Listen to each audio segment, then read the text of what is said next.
Thank you very much for inviting us.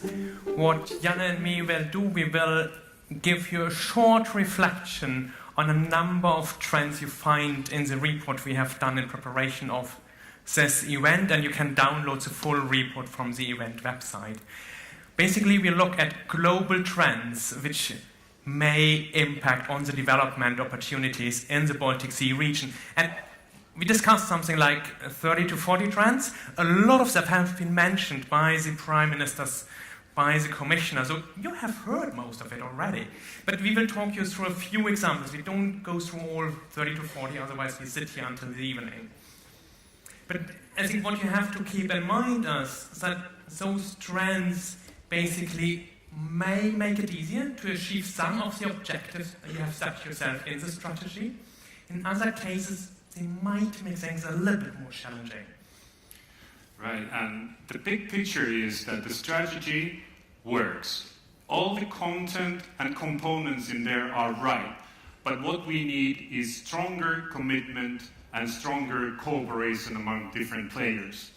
And we chose this year 2030 as it is the common strategy year, but we have to remind that it's not that far away. 14 years ago, you guys said that you have been dancing and partying in the same location. So the world changes at what has happened in the Baltic Sea region for the past 10 years. We understand that we have to be constantly alert and being ready to react to changes. And when we looked at those trends over the next 14 years, we tried to group them to be able to communicate.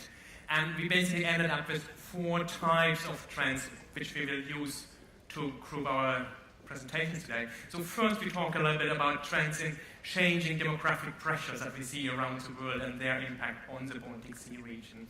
Then we look into renewing industries and innovation. From that we move towards questions of deepening the environmental dialogue and end up with a few trends in the field of changing democratic decision-making processes and governance. And now we start with the changing demographic pressures, which will shape our future. And this concerns now both migration and aging. And on the image you can see how big regional differences there are in this phenomenon in the Baltic Sea region.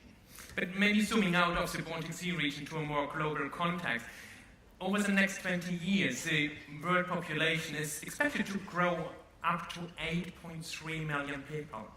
In some areas, that will mean a massive population growth, a lot of young people, a lot of potential conflicts, a lot of crises, which might imply more people leaving their country, moving somewhere else. And there was one figure that struck me in one of the reports we went through. They estimate that by 2050, so that's a little bit longer than 2030, but by 2050 they expect 400 million people leaving their country every year. Looking at BSR, 400 million coming over here. They're coming from the conflict areas, but as we say in the report, that there might be more migration due to changes in the climate conditions. And now there would be, of course, great if the Baltic Sea region could be part of the solution to these challenges, and at least we should be better prepared and coordinated for what is coming, and not to be taken by surprise like last year. That's true. At the same time, we have to see that in the strategy, demographic change, migration are actually not explicitly addressed. Also, quite a number of those developments will impact the way how we can achieve the targets. Also, think about the impact of migration had already on improving transport connection between countries. Think about the competitiveness if we have vibrant, young, urban areas outside Europe. So a lot of those things will change because of those aspects. Right. And this migration, as such, is actually not covered in the strategy. But the current setting is mainly dealt nationally nowadays. And maybe EU strategy could provide a platform for exchanging experience and joint learning on integration and coordination of information on migration flows. Well, migration and all that seems to be pretty distant. But something that's maybe more hands-on, closer to us, is actually, if you make that work, yes. If we look into the aging process, Europe, and in particular in some areas of the Baltic Sea region, are getting quite a lot of old people compared to the young people. So we see an aging of our societies. And that impacts on the way how our social welfare system functions, that impacts on companies that want to fill job openings with young, talented people, that also an impact on where young people want to be. Kind of, we might see a brain drain out of the Baltic Sea, out of Europe, into other parts of the world, because living in a vibrant, dynamic area rather than lame, old-fashioned area might be more attractive for some. And as we are getting grey here, Europe is the mostly aging society in the world. Some of the countries around the Baltic Sea having the highest median age, like Germany, will be the most aged country in the world in the 2030s.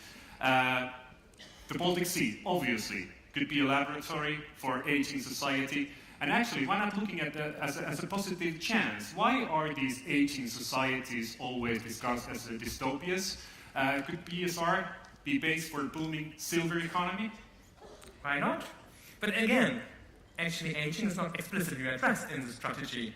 So what we see is, mainly it is considered as a challenge of individual regions, up there in the north, somewhere in the rural areas here. So aging is more perceived as something that's kind of a regional, maybe some cities, maybe some countries being affected. But I think in the long run, it will affect all parts of the Baltic Sea region. So from that side, maybe it would make sense to think about pooling our intelligence, pooling our resources, and following your advice and say, can we make something positive out of that? Right. We can't exclude these challenges that aging will bring, but we might have possibilities to achieve better competitiveness if the possibilities are addressed. Yeah. And one way to address it might also be new technologies. And we heard already a lot about new technologies that are on their way, that might change. And we picked that image because what our perception is that the trends in terms of industries, technologies, actually point at an ever more integrated society where borders, be it national or regional borders, don't matter so much anymore, but it's really getting the integrated part. And just take issues like globalization, the fourth industrial revolution, that kind of all gets it much closer together. Right. Hold your horses with the fourth industrial revolution for a second, because there are concrete trends, as our Prime Minister just pronounced there. There is the blue economy, clean tech, blue growth becoming more and more important. We're making more use of material from the ocean floors, creating new products and increase maritime activities. Well, that's true, and maybe we can pick on some of the words that we heard by the Prime Minister saying that the Baltic Sea experienced quite an increase of transportation, and there's, well, I also have the feeling, a lot of waste dumping activities around, but maybe we need to think differently. Maybe we can use it also more as a resource, not just as a transport space. Right. And in the EU strategy, the Baltic Sea is, of course, looked at as a common resource. And like all the opening speeches said, it's very important to ensure that resources are managed and used in the interest of all cities, regions, and countries around the Baltic Sea. At the same time, if you want to do that, Janne, that we also need to make sure that the Baltic Sea stays clean. I think not only thinking about all the economic activities and benefits we can gain out of it, but if you want to do that, having clean water, having clean shipping, and all those things become terribly important to achieve and not just to talk about. Right, now we get back to your fourth industrial revolution, which Juha Sipilä also mentioned already. It's a fusion of technologies, blurring lines between physical, digital, and biological, will change the way we live, work, interact, have presentations. The scale, scope, complexity is a huge, greater than ever experienced before. Yeah, and I think we heard a lot about that already in the different opening speeches, and a lot of that referring to different locations in the Baltic Sea being hotspots of the last industrial revolution, when we turned into IT and where really some of the driving actors were located here. So nobody really knows what the fourth technological revolution will be about, but let's imagine just that it would be here in the Baltic Sea, that the new technologies become reality first. Kind of that the new services and products are really developed, but also that the consequences on our society that they bring are explored here, new solutions are found to that. And all that, if we can get that rolling and really puts the Baltic Sea first. Right, and the EU strategy is really good help here to prepare the ground, bring together all the best brains around the Baltic Sea, research, private, public, civil society, take together, create test beds and critical mass. And all that would basically then support the objectives of the Baltic Sea region, making the region more competitive, achieving EU 2020 objectives. All that would come on its way. Okay, and now moving to the third theme, the challenges are not coming only from new technologies, but not least when it comes to sustainable development and the state of our sea. Some of the most known challenges of the Baltic Sea, they still do exist, even though we are taking some positive baby steps. This graphic shows that the ecosystem of the Baltic Sea is still in a major need for action.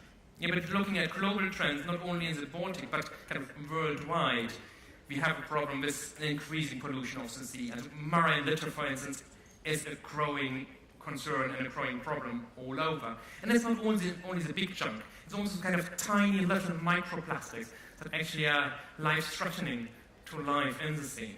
Yeah, that was music to yours, the opening speeches bringing this topic up. And this is, of course, a global issue, but in the Baltic Sea, which is known to be one of the dirtiest worldwide, being quite embarrassing, as we put so much effort in presenting ourselves as environmentally friendly and clean region. And it will be great. 2030, Baltic Sea region is clean. Fantastic. Here you go. The young man just moved somewhere.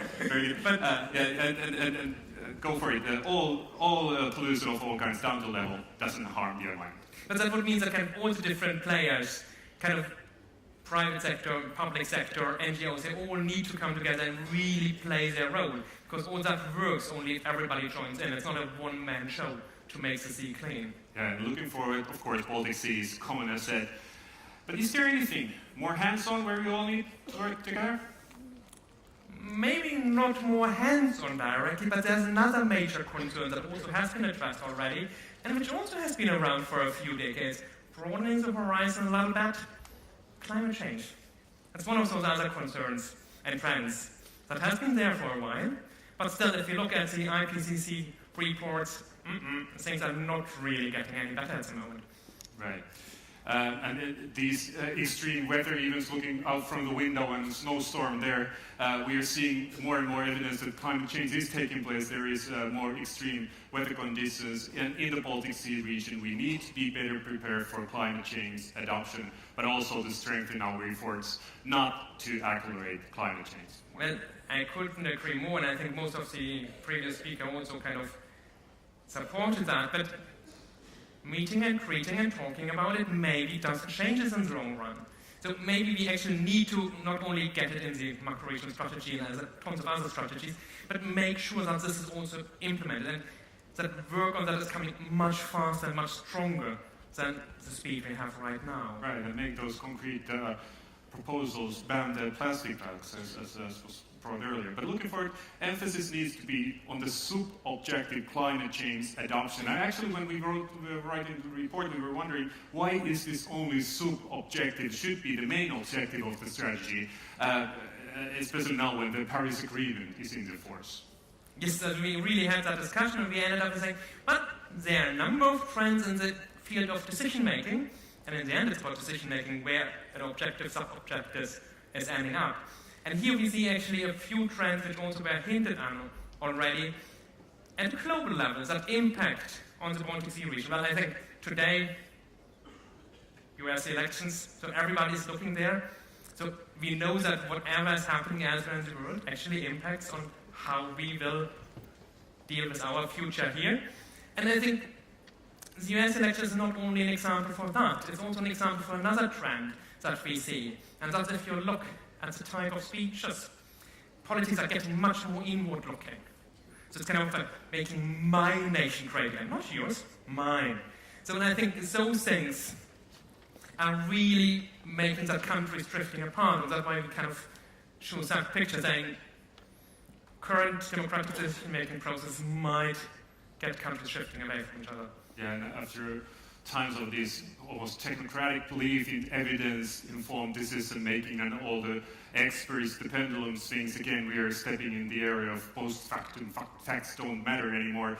And it's increasingly these convictions play a role when motivating political actions, and this is also linked to war of ideas. Yeah, and that's kind of not only at a global scale or in other countries. We also see that in Europe, we also see that in the Baltic Sea region, that kind of convictions and beliefs play a much stronger role in politics and kind of differentiate countries, but also differentiate different societal groups within the same country. So things are growing apart from each other.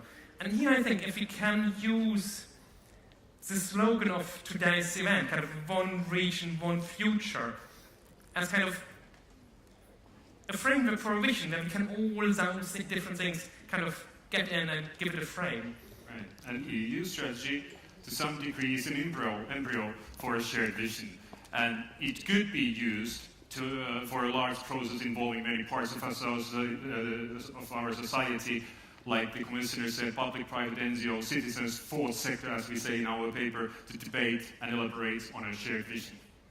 Yeah, maybe, this wrote about that in the paper, but look around all those people here, kind of, you have some public sector, politicians, private sector, NGOs.